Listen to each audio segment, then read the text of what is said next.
Welcome to Taking It to the Know and another fine Saturday night.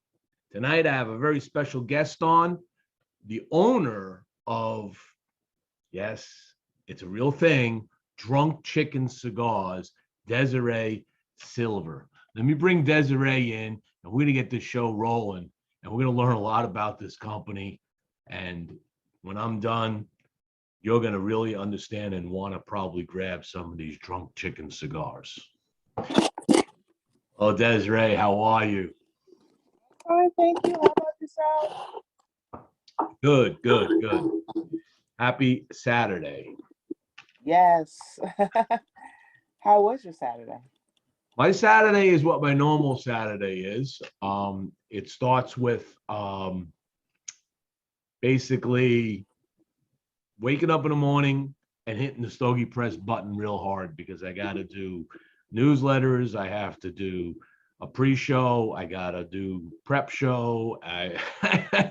My wife sometimes wonders if I'm ever coming in to eat anything. We have a quick dinner and then I come back out here again and continue it. So that's every Saturday is like that, unless I'm someplace like TPE where we were last year. I was going to say, it sounds like TPE all over again. Oh, yeah, absolutely. So let's talk a little bit quickly about who is Desiree Sylver and what got you into the cigar world. And while you're doing that, I'm going to fire up this Drunk Chicken Original, which you could talk about later what I'm smoking. All right. Who am I? I'm just a normal girl that likes smoking cigars. I don't know. That's a good question. I think you need to ask another question because I'm stuck. Oh, well, how about this? How about I do know that you may be a normal girl, but you're a smart girl because you have a PhD in something. I do in organizational leadership. Organizational leadership. So you've ran some pretty good organizations in your lifetime. I've been part of some great organizations in my lifetime, and I've had great people that work with me and for me.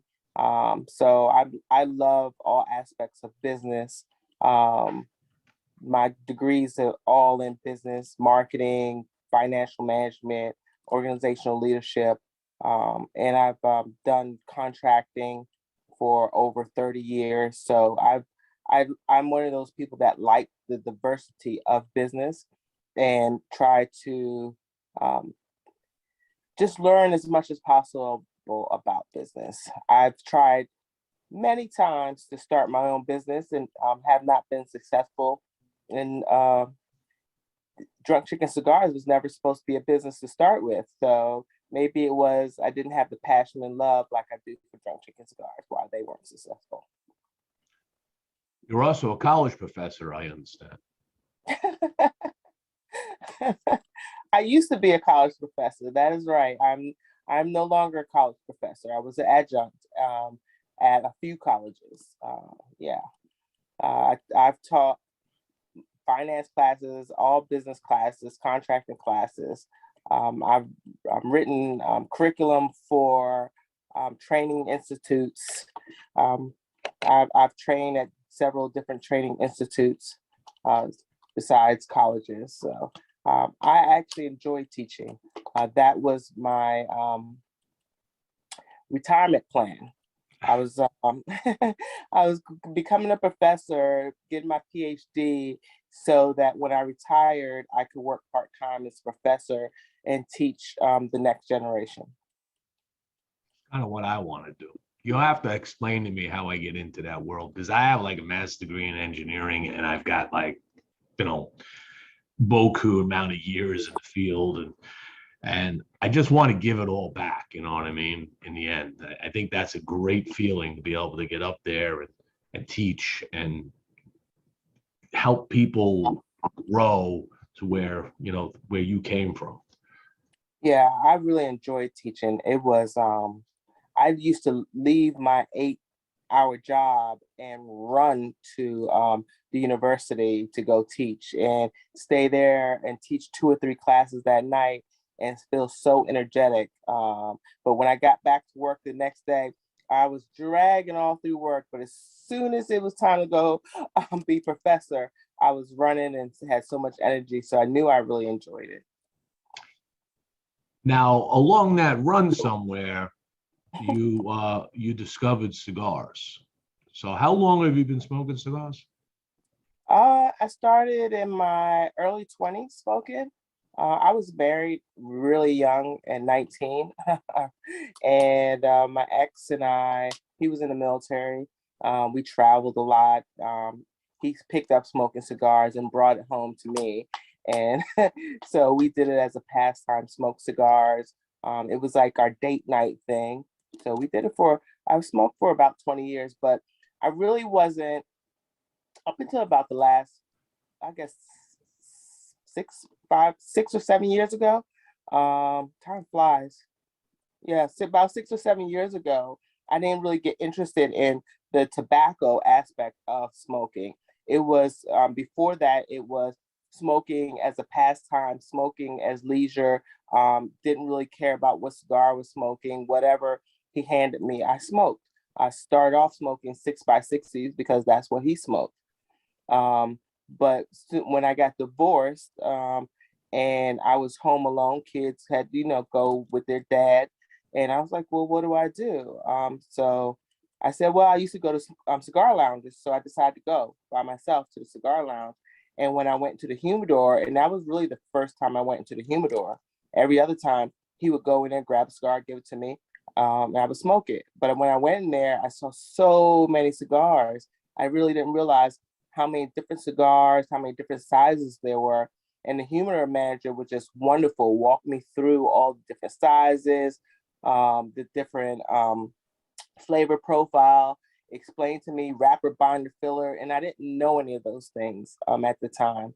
And so I just absorbed it and went home, and I think I bought about 10 cigars that night and started to research them, created a spreadsheet about them.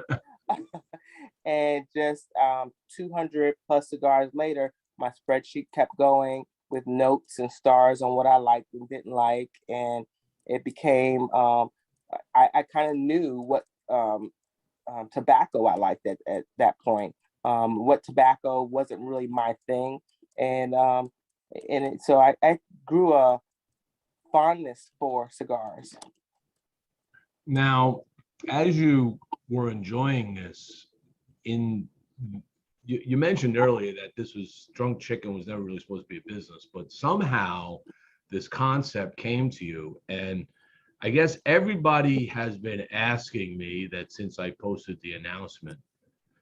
Drunk Chicken Cigars, what a great name. How the hell did that name come up to be? So here's your moment to tell the world, my world, how did Drunk Chicken Cigars come to be? Because you told me this and I love the story.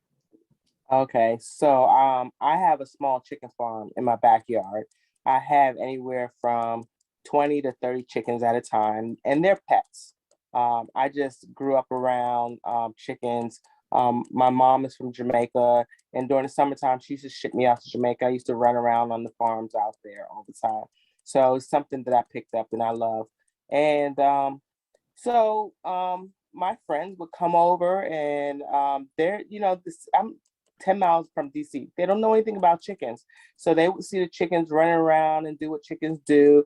The hens would squeak at each other. There's definitely a pecking order. They would hit each other. They would fall out in the sun, sunbathing. And we would, eat and drink, and they would tell me, your chickens look drunk.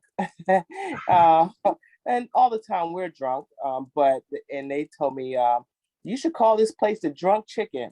And I thought it was funny, so I created a plaque that says, "Welcome to the Drunk Chicken, where we smoke cigars, drink whiskey, and we're living the dream." So when I decided to do create cigars, well, let me back up a little bit because we travel a lot. Rico and I, we travel a lot, and we actually were in Florida, and we met a group of rollers that we work with right now, and they helped us develop the cigars that the original 5 Drunk Chicken cigars that came out, but they weren't developed to sell. They were developed on what we like to eat, drink, and how we like to party. So the DCO was created. What I have. That's Yes, this. the DCO was created because Rico likes full body cigars. He likes 6x60s. It only came in a 6x60 when we originally did it. The Maduro, the earthiness, those are the things that he liked. And I liked it when I was smoking whiskey, but I could only smoke that cigar in the house because it went to my head. I'm more of a medium person. And then the Mother Clucker, I like. Say that again now, very slowly. Mother Clucker. There you go. The Mother Clucker was made because it pairs so well with the red wine, and that came in the Robusto originally. That cedar and that light spice just enhanced my red wine to me. Then the Fat Hen only came in a shorty torpedo because I wanted those for my lunch break for work. He smoked them for lunch break for work. They're great medium, cigar, solid medium. The Living the Dream, we smoke cigars. He smoked 2 or 3 a day or 4, depending on the day. And I would do the same. And then after you smoke so many cigars, you kind of want something on the lighter side if you want to smoke another cigar. So that's why we did the Living a Dream. It's smooth and easy. And then the Sweet Dreams is like a great morning with coffee or a dessert cigar. And so the cigars were all made just for us and how we like to smoke. And we originally bought 100 of each cigar because when you're smoking 3 or 4 or 5 cigars a day each, that's an expensive habit. Yeah, right. Yeah, and so we used to joke. One of us had to quit smoking, but when we did this, this allowed us to have a great quality cigar with some variety at a reasonable price. So that's why we did it. We bought 500 at that time. Okay, so you talked about 5, and they all represent kind of your lifestyle, the way you enjoy. So the last one, the limited edition, which, by the way, trying to figure out how this fits into your lifestyle, I'll just name it the Homicidal Hen. So what part of the lifestyle is the Homicidal Hen in? So the Homicidal Hen was never made for Rico or myself. It was actually that was made after we launched the company. The original 5 were the launch of the company, and because our friends told us that we should sell the cigars. They were great cigars, and so we decided to try our hand in it. The Homicidal Hen, we were doing the business for a little while and listening to feedback from some of the customers about, oh, you should do a full body. And we're like, well, that's what the DCO is. No, I mean fuller body, something with a lot of, kick. And we received a lot of that feedback. So we blended, we went on the blending process, and we blended and we did market research with not only friends, but patrons out in the cigar lounges, asked them to try it. We took notes on what they thought.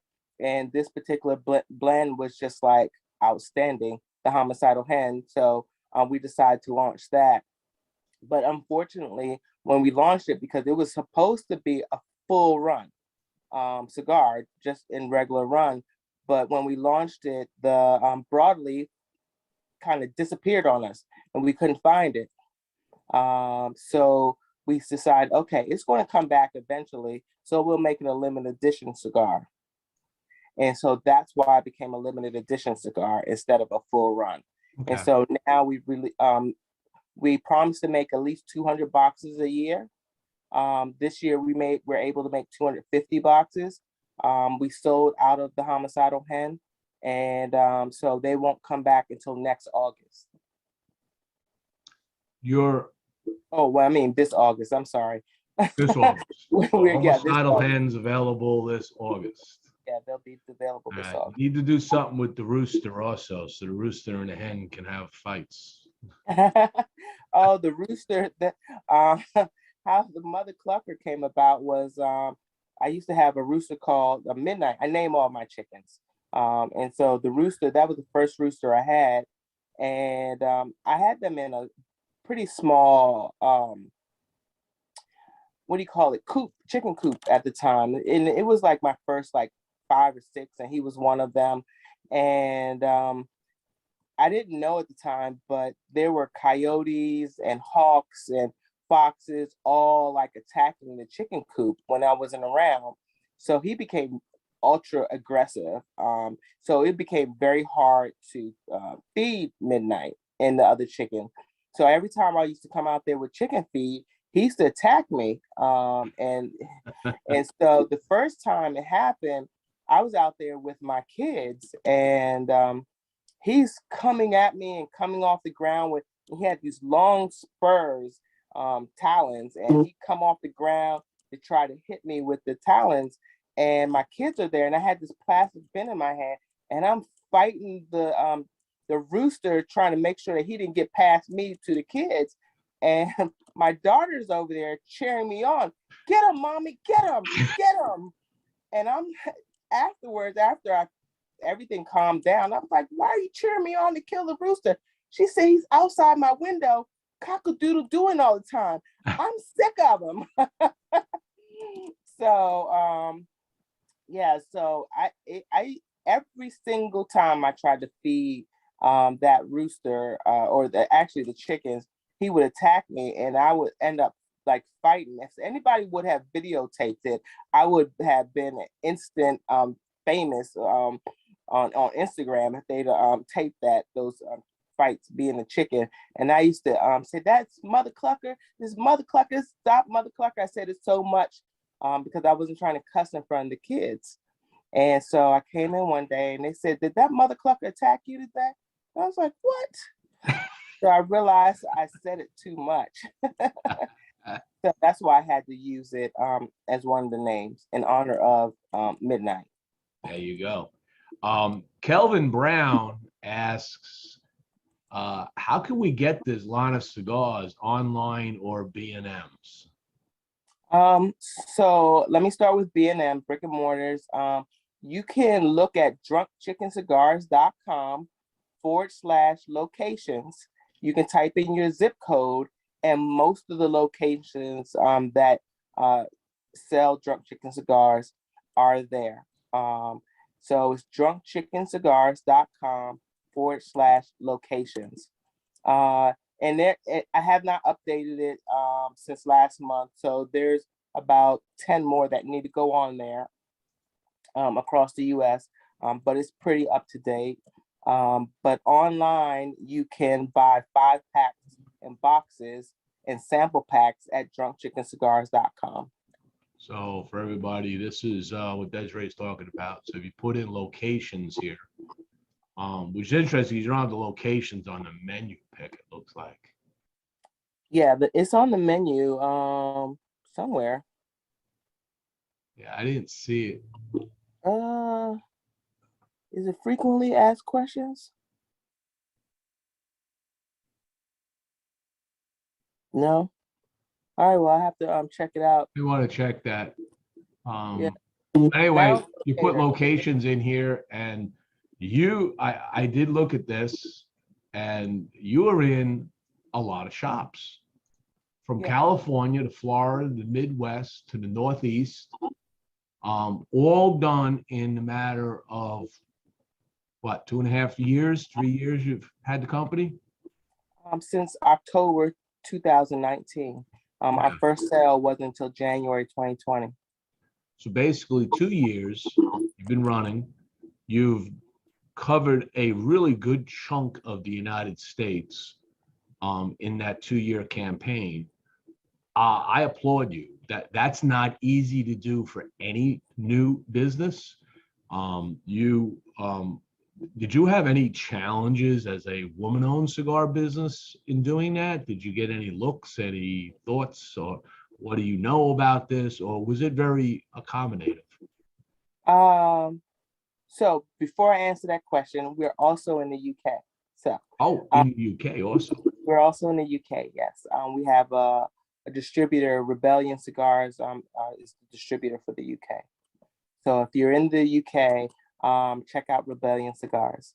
So that question, did I get any pushback, feedback, funny looks? Yes, absolutely. I've gotten asked many times, what makes you a cigar aficionado? But I never said once that I was a cigar aficionado. I'm a cigar enthusiast. What makes you feel like you could blend cigars? Never said I could, but I did with those. and and I blended what I liked. That's it. Um, I get asked when I first started and came into shops. The first hello was, "Who are you repping for?"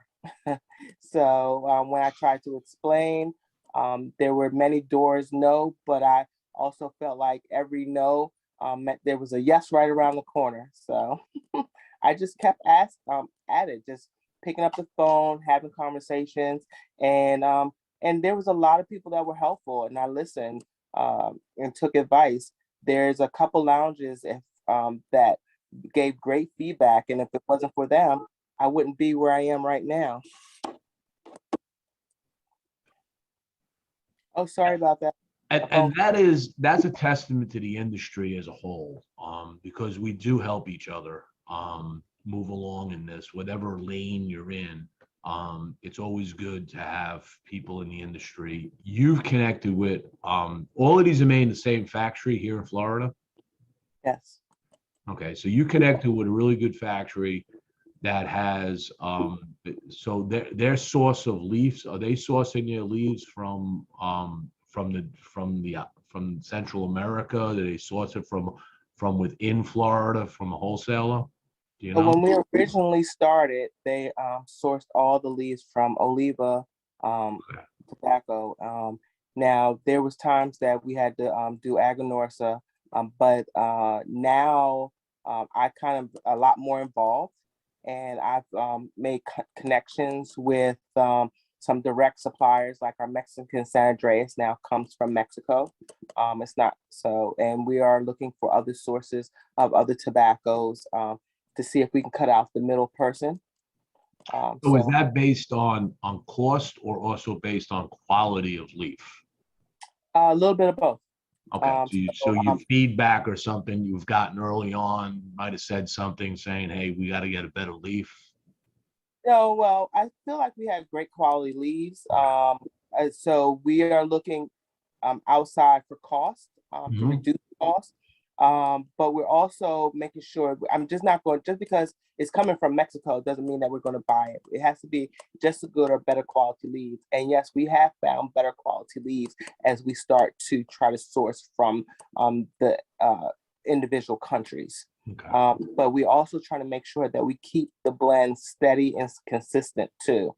So I'm a lot more involved in the process than I was when I originally it was just going back and forth with them on the leaves that I liked, and in the ratio of the fillers when we first started. Now it's making sure that there's consistency, trying to make sure that we can reduce costs, and so there's a lot more that goes into it. We talk at least, I would love to say once a week, but every once in a while it's once every 2 weeks. But you know, we are really great team. And this cigar, I could tell you, just on the first inch. So I love the smoke output that's coming out of this, and I love how it's doing what I like cigars doing.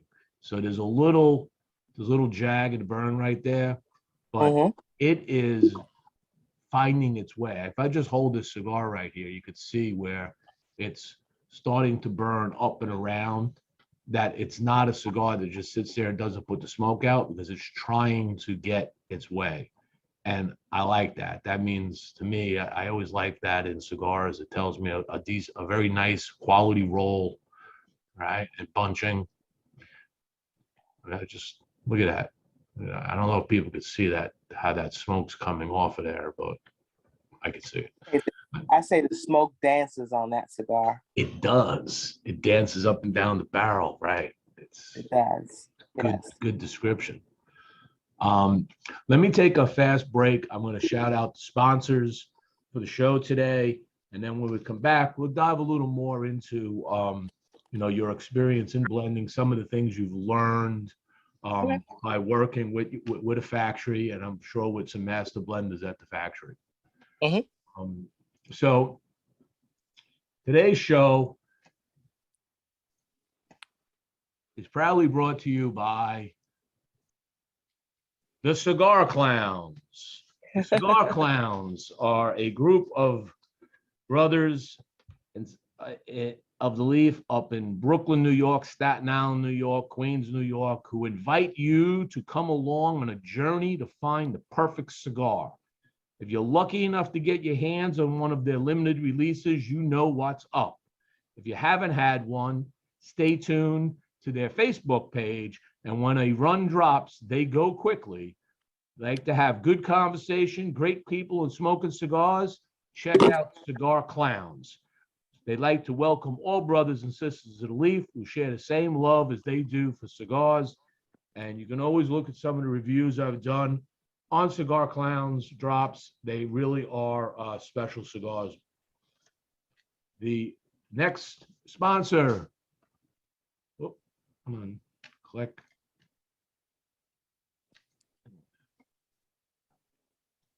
Okay. Dumb. My apologies. Hold on. That's what I love about a live show. We do it this way. There we go. Okay. The next sponsor is La Jolla Del Chan. La Jolla Del Chan is a dream come true for husband and wife Gabby, El Chan, and Liz. They want all hands that work the tobacco leaf in their home country of Puerto Rico to have the same opportunity to expose their products. They call it La Jolla Del Chan because they cultivate part of their product, and at some point they want to be able to share the world with their native tobacco leaf. The pride that Gabby and Liz feel is the same pride of all those that work the tobacco leaf, and for this they deserve a portal that represents them. They want to thank everyone for supporting their country. We will resist, they say. You could follow them at www.lajolladelchan.com and El Chan Cigars on Instagram and Facebook. Today's show is also brought to you by Cigar Medics. Before you light your next cigar, be sure to check out Cigar Medics, the makers of the patent-approved humidimeter. The humidimeter is a tool designed to display the relative humidity inside your cigar. With this device, there's no more guessing. Simply insert the probes into the foot or cap of your cigar, and you can instantly know if your cigar is ready to be smoked. Buy now on cigarmedics.com and see site for other cigar accessories. With the humidimeter, you'll know when to hold them and know when to smoke them. And we are also brought to you by Nova Cigars.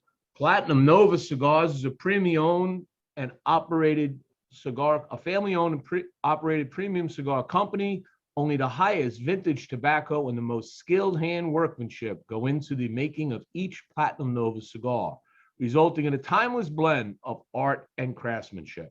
The Nova brand and the family's work are a tribute and an honor to their grandfather to always remember him and his infinite passion for the finest cigars. Their love for cigars started with their grandfather, a dedicated master blender and entrepreneur in the cigar industry.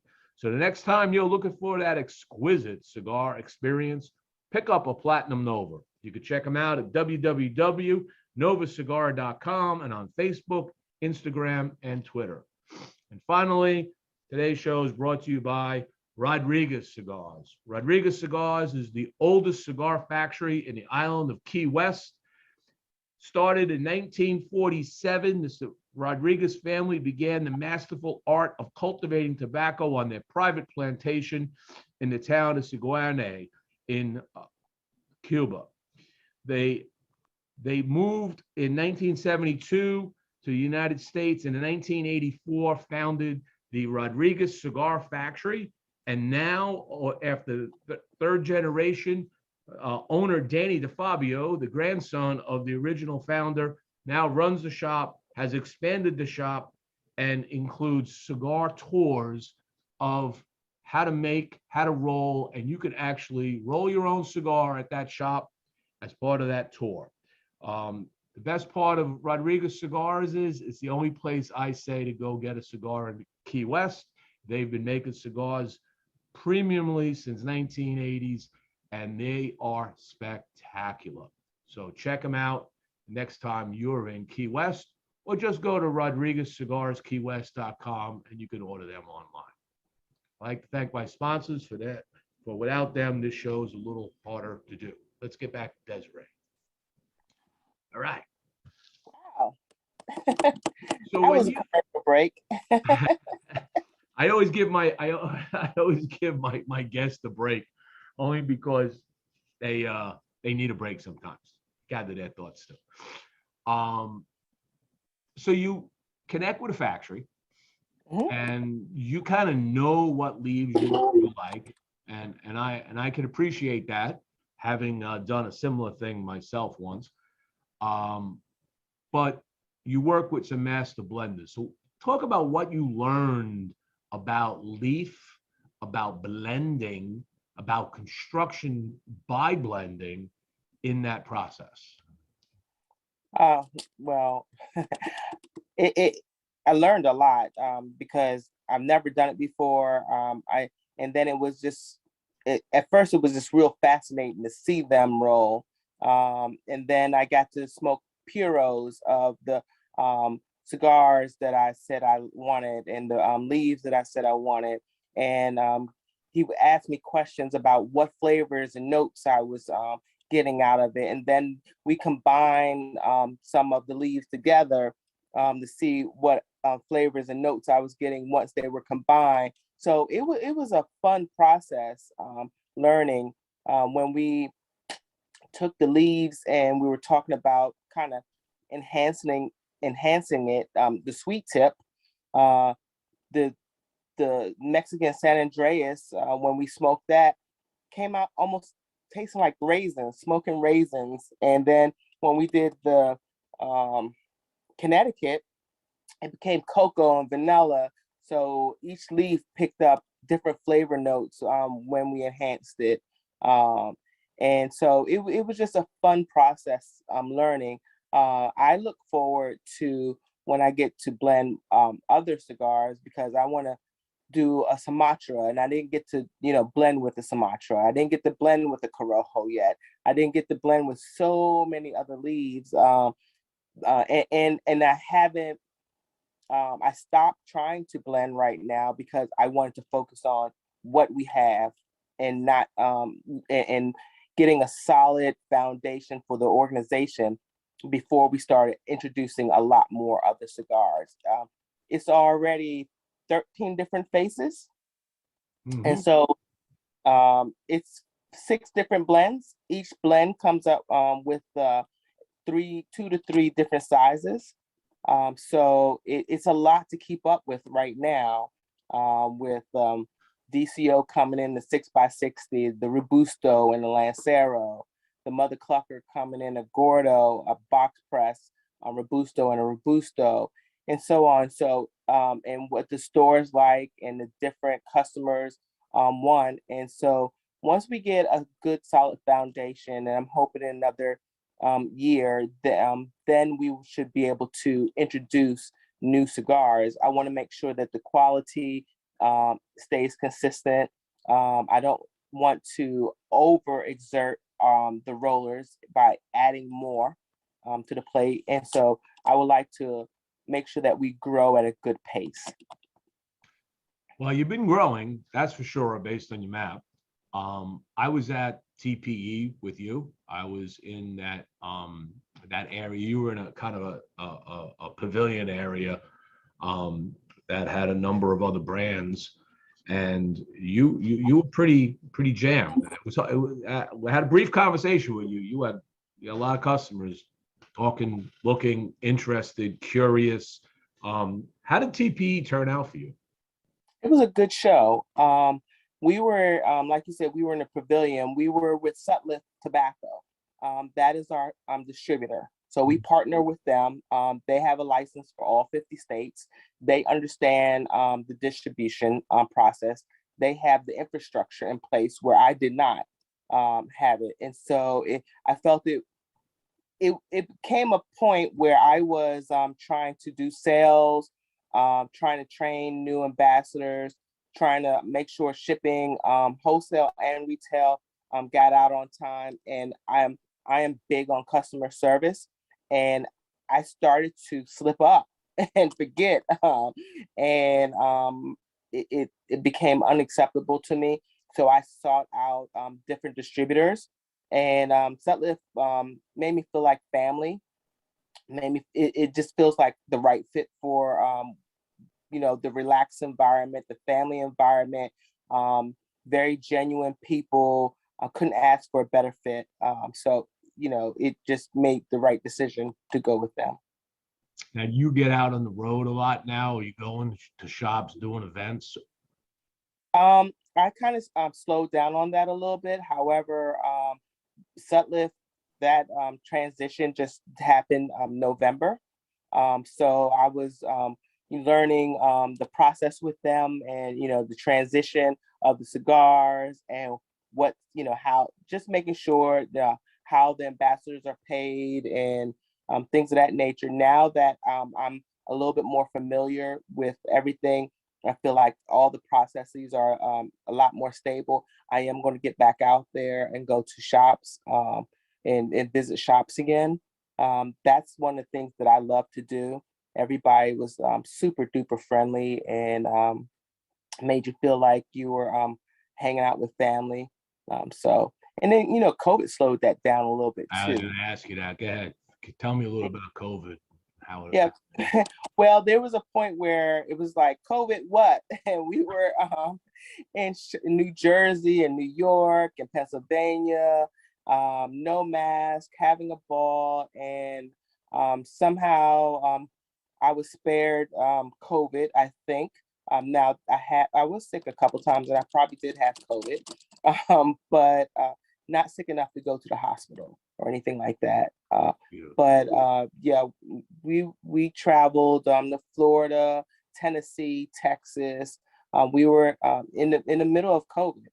Going to lounges, but I can tell you did slow down, because there were many other places that we could not go to because of COVID.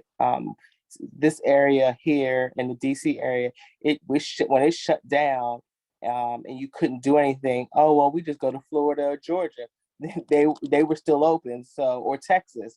So we kind of worked around all the different areas, and made it work. So when you start to do your events, what will a Drunk Chicken cigar event be like? Will there be the mother clucker with you? You bringing the mother clucker with you? Are you are you going to be throwing out rubber chickens? Is there like special swag that you have that people get? They buy cigars. I mean, what kind of how's your event work? I mean, I love events that have cool things. You know what? I'm going to start researching some rubber chickens now, just because he said that. But typical cut and light. There are we have water bottles and T-shirts. We have keychains and things of that nature. We have been looking, trying to get Cooper, which is our mascot. We named him Cooper. We're trying to get him a custom stuffed animal made of him, that we'll start to give out. We have not been able very successful. Yeah, that's Cooper there. This is Cooper, huh? Yes, Cooper. We have sweatshirts and t-shirts and things of that nature that people can buy. The hats, they're embroidered, and the beanies are embroidered as well. Cutters and lighters. That cup right there is very interesting because it turns, I think when you put hot water in it, like coffee, it turns like that. And when it's cold, it's all black. Oh, wow. Yeah. And patches. Yeah, we definitely give a lot of patches away. We have that color and white. Very cool. Cooper looks like he's having a lot of fun. Oh, he's a drunk chicken. He's definitely a drunk chicken. Yeah, he looks like he's had a little too much there, but he's coming out of the egg drunk. So that's smoking a cigar. The attention to details, even his eyes are red. Yeah. Yeah, so he knocked over his alcohol, waking up hangover, eyes red, and smoking a cigar, getting ready for the day. So have you figured out an agenda or an itinerary for moving through the country?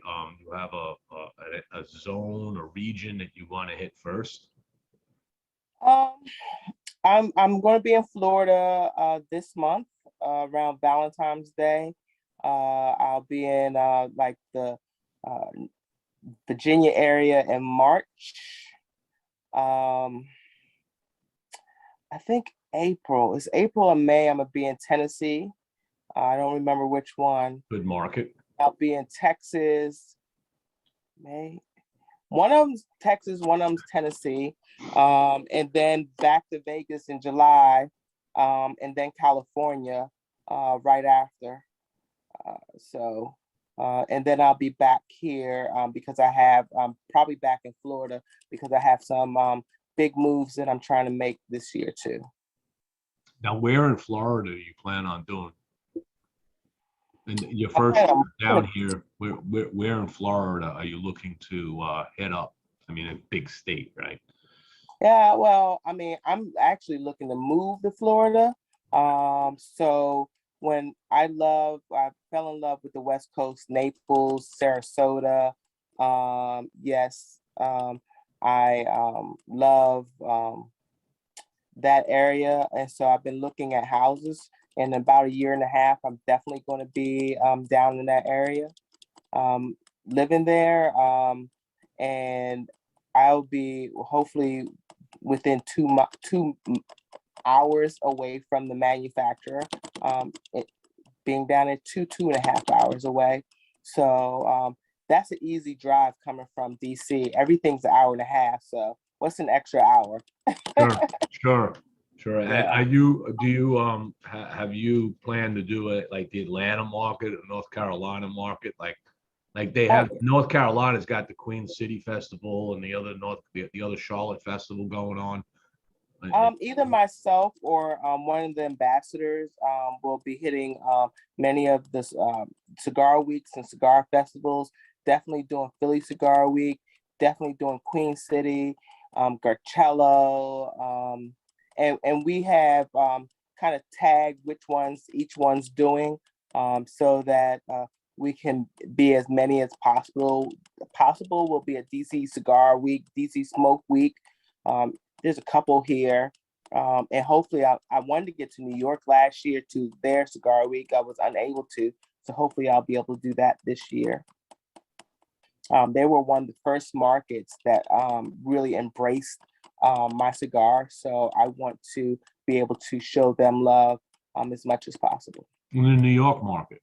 Yes, the New York market. That's because we like to break balls, and Drunk Chicken is a great name.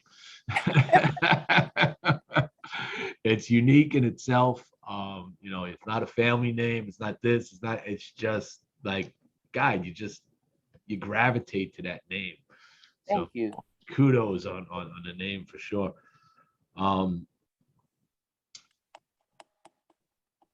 when you when now that you've been doing this, is there anything you would have done differently for anybody new in the business? Is there anything you would have done differently getting started, or do you think you hit the ground the right way? Um, I think I hit the ground the right way because I did do a lot of talking and listening to a lot of the shops. And if you decide that you're going to you want to do this, and I don't know why you will want to do it, because if I had to do it all over again, I may rethink it. But I'm here now, and I'm not a quitter. But talk to the lounge owners. They're the ones that's going to buy it. They're the ones that have to promote it. They're the ones that have to understand it. And if they don't get it, their patrons aren't going to get it. So educate, educate, educate. So that teaching background that I have, when I'm listening to what they're saying, the first thing I ask is, what are your customers like? That's why we have so many Batolas right now. Is because in Texas they like Lanceros, in DC they like Gordos, but on average they like Toros or Robustos sizes. So that's one of the reasons we have so many sizes. So when the shop owner says, "Well, they really like Gordos, full body here," we have something for them. When they say, "Oh, well, we sell Lanceros like crazy," well, we have those. So we listen to what ask the right questions. What are your customers like? What do you like? Because they're the ones that's going to push it and promote it when you're not there. And do you have any limitations on orders? Do you have to bring in the whole line? Can you just pick different lines? Like if I just want to bring in the Mother Clucker and the original, can I do that and not do the others? You could, but I always recommend doing at least 3 lines. Mm-hmm. 3 lines, I won't get lost on the shelves as much. If I'm there with two boxes and I'm in between Rocky Patel that has 30 different lines, I'm gonna get lost. So and a lot of it just depends on the store too. Having that conversation with the store owner. And my cigars are like my babies, so it's important to me to understand placement and how you're going to do it. If you're going to put it in the middle of Rocky, at least give me a chance. Give me 3 faces on the shelf. But it's really not a mandatory, but I do respectfully request. Is there a limit on the minimum number of boxes they need to buy? No, there's no minimum number. You're going to pay for shipping, capitalize on that shipping cost because the shipping cost can go crazy if you buying one box at a time. Sure. And when you bring in cigars, new cigars, people, hey, let me try that. So I typically find that when you buying 2 to 3 boxes, they go pretty fast because it's a new cigar. People want to try it, and you turn right back around. So capitalize on your buying power, especially when we're having sales discounts on them. When we like at TPE, we said buy 10 get 1 free, and quite a few people took advantage of that. Yeah, and that's special at shows. And do you offer that outside of the show? You have special buy X get 1.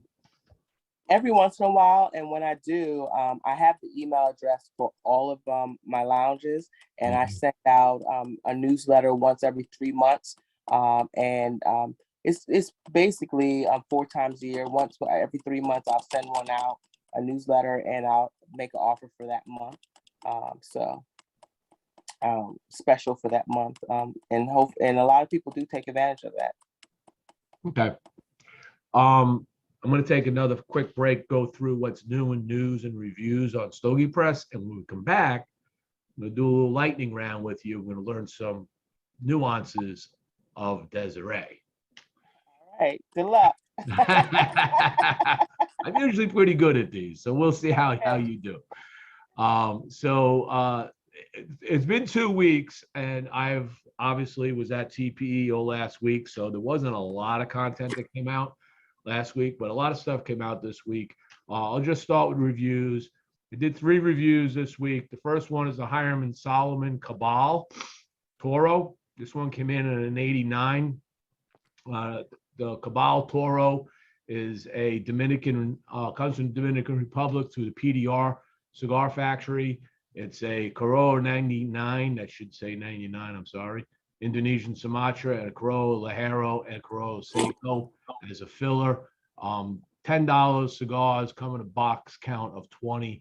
I got some really nice flavor profile out of this with really rich cedar notes. I had some citrus and citrus peel came in, some dark chocolate, floral, natural sweetness, nut, pepper, and spice. I found this nice, except it did exhibit a flaky ash along kind of a jagged burn, as you'll notice. It's kind of where it lost some of its points, but you can see the cigar in here. I mean, it started off and then it kind of got a little wavy, and the ash carried real nice, but it started getting all kinds of flaky and a little off-scented burn cone there. So, and then it got this going near the end. So that's kind of where it lost some of its points. Flavor-wise, I found it to be pleasant. So you can check that out. The next one was the Aganorsa Leaf Anniversario Maduro Toro. Now, this was what would have been the Casa Fernandez anniversary. They rebranded all of it, so this is now the Aganorsa Leaf branding on it. Beautiful packaging. Almost $14 cigar, come in a box count of 10. It's a Nicaraguan Corojo Maduro with Nicaraguan binders and fillers. So yes, this is a Nicaraguan Puro. Didn't have a really complex flavor profile, but I did get some really rich notes of cinnamon and dark chocolate, some earth pepper, and kind of a syrupy note, especially on the aroma. This is definitely something I would like to smoke in the midday. It was a kind of a medium to full strength, but more not as close to the full. So it's a very nice cigar.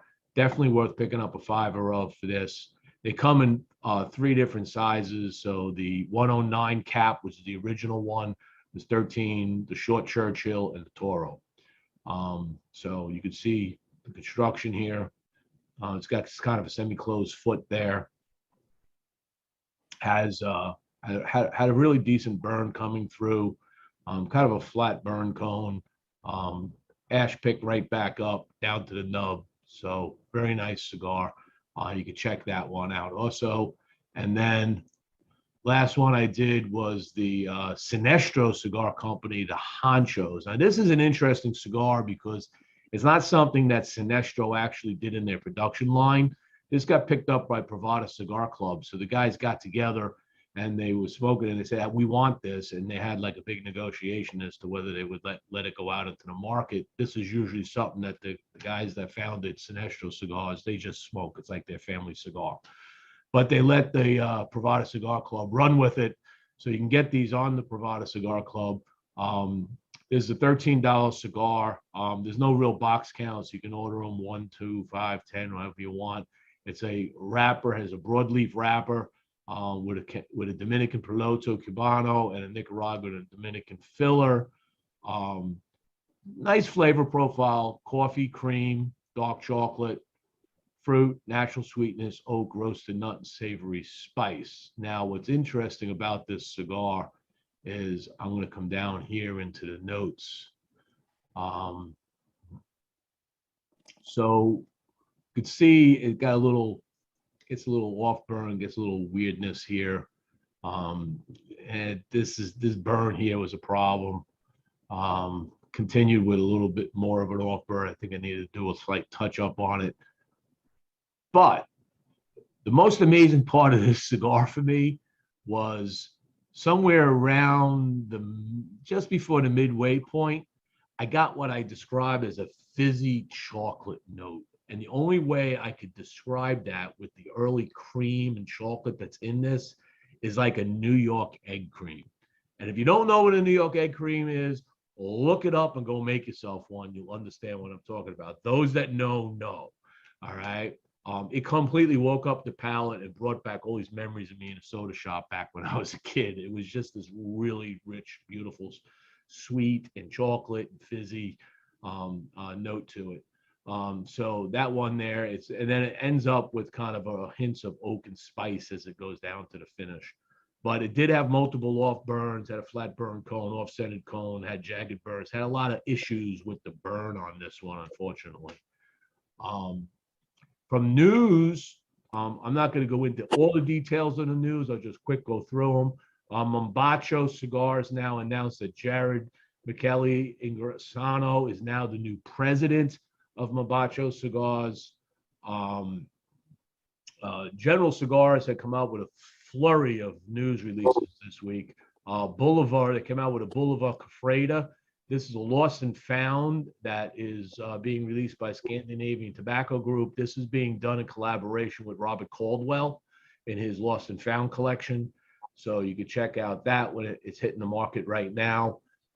Diesel launched its third Sunday gravy expression. By the way, anybody that's paying attention to this, I saw the Facebook comments on it.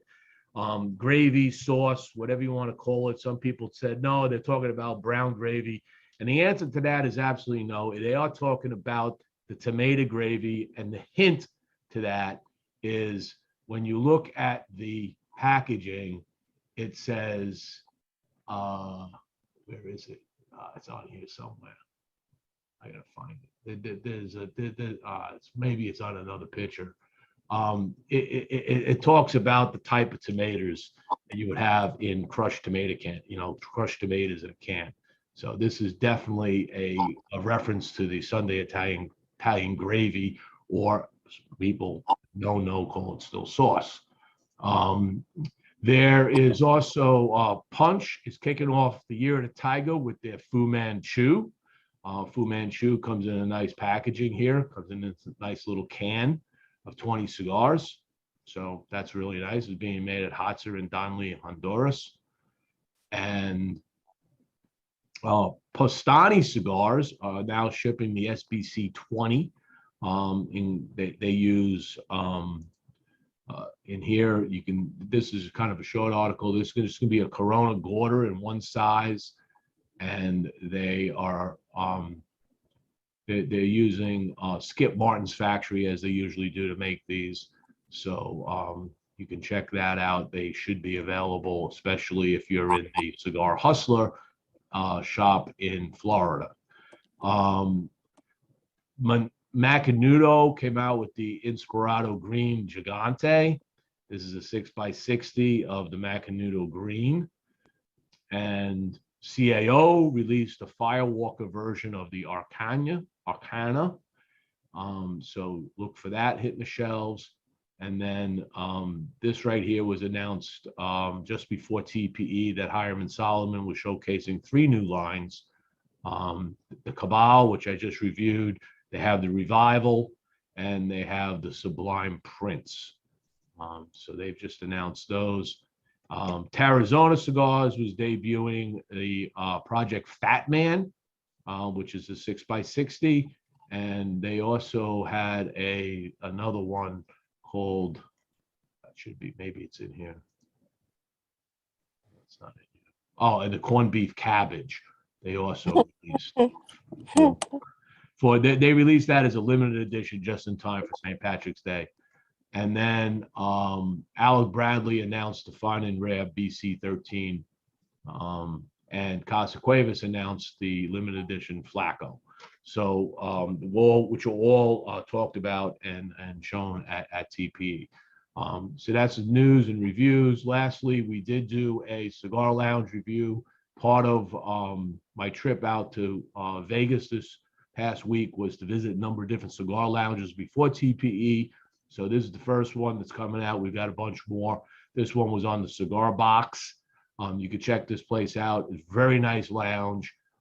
It's basically right behind Caesar's Palace on a back road. So you can check out that if you're ever in Vegas, if you know about it. They have a really fine selection of cigars. And then lastly, we put out the season 3. We put out the last episode of Take It to the Nub with Sin Coburn, the owner of Dissident Cigars. And for those that don't know, her dog Jake died when she got back from TPE, and she's going through a major moment right now because of that. She's really kind of broken down. It was a sudden thing. So give any love, want to pass some love to Sin, please do. She's a great woman and doing what she's doing. So that is the news, reviews, and else on Stogie Press. Let's get back to Desiree. All right. So get to wrap the show up now. Couple quick lightning rounds. All right. What's your favorite food cuisine? Oh wow. I'm a foodie. I love food. I love steak. I love pho, ramen. I love pizza. A great pizza with great sauce. Yeah, I love food. Okay, good. Yeah. What's your favorite alcohol and favorite non-alcohol beverage to pair with cigars? So it just depends on what I'm eating and drinking. I do believe in pairing my cigars with what my activity or what I'm doing. So if I'm drinking red wine, I'm pairing it with something cedar and spicy. If I'm drinking whiskey, I'm doing something a little bit more earthy, a little bit fuller, so that the flavors of the cigar won't get lost with the whiskey, the harshness, or because I love rye. Whiskeys. I love tequila and cigars. And I tend to do lighter with my tequila because the tequila seems to enhance some of the other the notes that I don't get all the time with some of the other drinks that I have. Lately, since TPE, I've been drinking lots of ginger ale, root beer, and water with my cigars. I am trying to give my liver a break. There you go. I don't disagree with that. I actually love a craft cream soda. Oh yeah, Real cream soda. cane sugar, Really, not the fake yeah, crap, that's always yeah, and actually with the ginger ale, ginger beers, I do love the full body cigars with it. It really it just complements it to me. So I do believe that there's so many cigars out here. It's easier for me to pair a cigar with what I'm eating, drinking than the opposite. You do many streaming of shows at home? I watch a little TV. Don't watch TV very often. But when I do, it's definitely sci-fi. I'm a sci-fi girl. I like the I like the dragons and the Walking Dead, the zombies and the vampires and all those and the superheroes. So I'm that girl, and the witches and the warlocks and stuff. So when I do get to watch that, that's kind of what I'm doing. You get along great with my wife. She loves The Walking Dead. I can't. They've gone so far over the top now with Walking Deads and vampires and zombies that they all kind of blend together for me now, and it's like, I don't know. It sounds like the last one. And they all are, but I don't know. It's something that keeps my imagination going. Mm-hmm. So. If you were to go anywhere, Mm-hmm. money doesn't matter for vacation. What would your most wanted, desperate vacation spot be in the world? I definitely want to go to Dubai, but the Greek Isles, I want to go there as well. So one of those is a toss-up. I might just do them both. It's money didn't matter, so. That's it. That's the secret thing, right? Exactly. Yeah. Okay, well, that's the show. I always try to keep it to about an hour. I appreciate you coming on.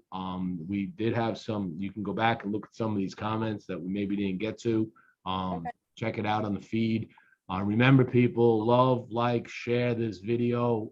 You get on the Wheel of Wonderfulness, which is now called the Wow Show, on Saturdays at 1 o'clock. And you know, Boston Jimmie is going to be giving some stuff away. I'm going to say it here for those that are paying attention. If you get the new, if you're a subscriber to Stogie Press, as of today, you got your email. And yes, there isn't Valentine's Day giveaway Easter egg in the email. So you know what that means. It means it's not a small box of product. It's a large box of product. So check your email, because only those that answer that Easter egg question get in the drawing. And that's a special drawing, which will happen. I think I'm going to do it midweek early, because I want to get it to you in time for Valentine's Day. Oh. A little extra love from me. So thank you. I'm going to give you the last word before I close out the show. So for your customers, I'm going to give you a secret password that they will get a discount off of the cigars that they order online. So in your newsletter, or however you blast it, you can do whatever you want with it. But those will be just for your customers. But I just want to thank you and everybody that's on here today and that will listen later for supporting, allowing me on your show. And I look forward to what the future holds. All right. And blessings to you. You're doing a great job. Thank you. Thank you, everybody. I want to thank the sponsors for without them, the show's always a little harder to do, but I do appreciate all my sponsors. And of course, all of you watching, and those of you who are watching it later, thank you very much. That's our Taking It Up show for today.